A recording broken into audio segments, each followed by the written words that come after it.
Բարև ձեզ, պարոն Ավինյան։ Պարոն Ավինյան, հոգնել եք քաղաքապետի պաշտոնից, որ ուզում եք պատգամավոր դառնալ։ Պատգամավորական ցուցակը կարծում եմ առաջին հերթին յուրաքանչյուր կուսակցական ներգրավում է առաջին հերթին իր թիմին աջակցությունը ցույց տալու համար։ Եվ կարծում եմ շատ-շատեր այս ցուցակում ընտրություններից հետո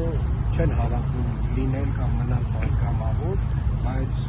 սա շատ խոսուն փաստ է այն մասին, որ թիմը շատ միասնական է եւ տրամադրված է հաղթելու այս 21 թվին միասնական չէր, պարոն Ավինյան, որ մասնավորապես դուք չկարողացաք ցուցակին։ Ես 21 թվականին իմ բոլոր բարձրաբանումները եւ հիմնավորումները տվել եմ եւ ես անկեղծորեն շատ ուրախ եմ, որ որոշակի հետևություններ մենք բոլորս այդ ամենից Պարոն Ավինյան, կներեք, բիզնեսը, այսինքն բիզնեսը եւ քաղաքականությունը տարանջատվեց այս 26-ի ցուցակով, որտեղ դուք դա էիք մտահոգություն հայտնել։ Ես կարծում եմ, որ բալանսավորվեց բոլոր այդ վտանգավոր պոտենցիալ պրոցեսները, որ կարող են լինել եւ դրանք տեղի չունեն։ ինչ վտանգավոր պրոցեսների հեշտությամբ կատարեցիք ընտրությունը 274-ից 50 հոգու եւ ինչ սկզբունք դրեցիք։ Իրականում ավելի շատ ոնց որ թե ընտրությունը կանգնած էր ում միջև ընտրեմ, որովհետեւ սահմանափակ էի 50 հոգու մեջ ընտրել կառավարությամբ, ավելի շատ մարդ էի տեսնում, որ կարող եմ ընտրել, բայց ստիպված ինչ-որ Ես խփում եմ պատը։ Պարոն Ավինյան, դուք վտանգավոր այսպես գործընթացի մաս Օրինակ, այդ ժամանակ խոսում էր, որ ձեր եւ պարոն Սարգսյանի հետ կապված հանգամանքներ կան եւ դուք նրա առաջադրումն եք համարել ոչ ճիշտ։ Ես անձնավորված որևէ մեկի որևէ մեկի հետ կապված անձնական հարց Պարոն Ինչ Ավինյան, վտանգի մասին եք ասում, պարոն Ավինյան։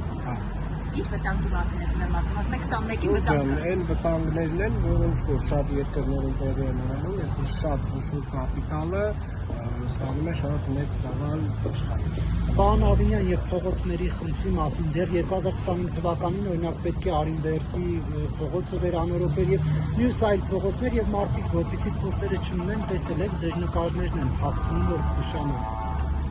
Այսօր ժամը 11-ին ամբողջ քաղաքով մեկ սկսելու ենք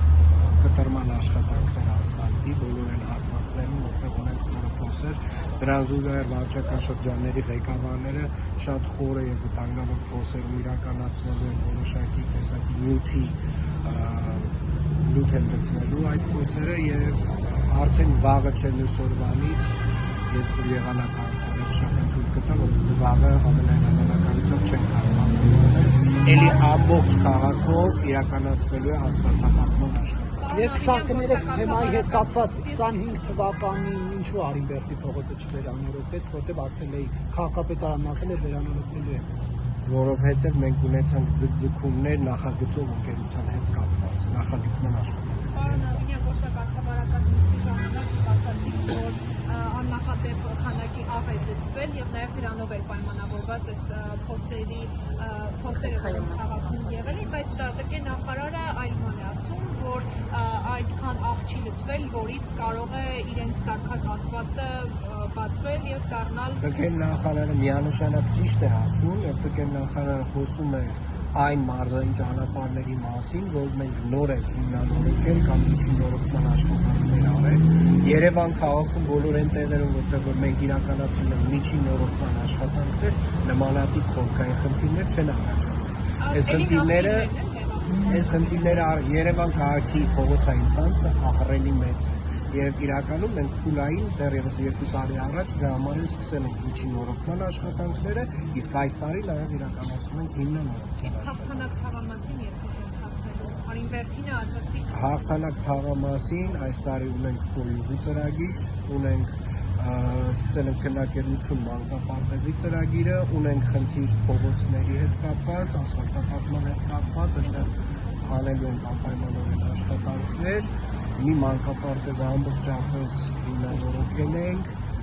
եւ ոչ միայն դա, այդպես շատ այլ աշխատանքներ։ Պարոն Ավինյան, Ակտիվացումը նախընտրական շրջանում է պայմանավորված բանալի։ Երբևէ դա